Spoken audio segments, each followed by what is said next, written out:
the HiCAD solution for vehicle and trailer construction, exploded view drawings.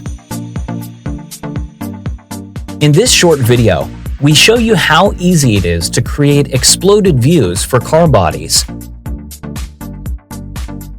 In this example, we use an assembly and open the corresponding workshop drawing.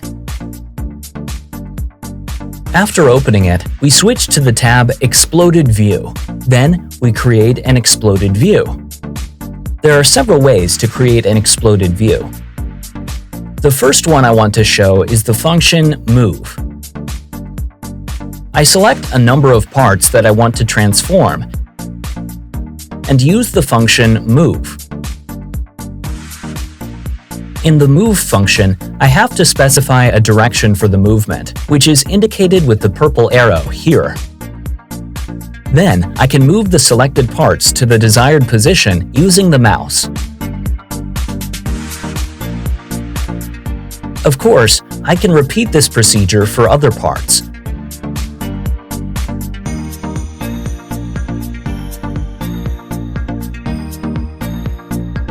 This is one way to create an exploded view by moving.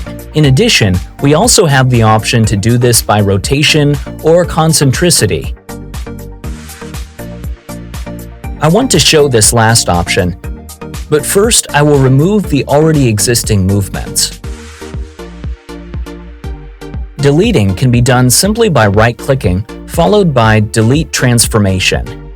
For movements based on concentricity, the procedure is as follows.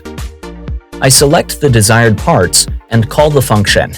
In the dialog, I specify that the movement is dependent on a point in the drawing.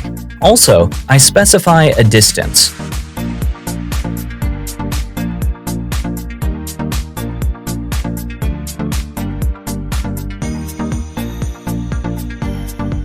In the preview, you can see how the concentric movement will look.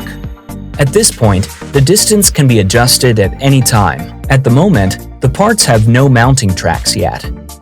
Existing movements can also be easily adjusted afterwards by activating the movement with a double click.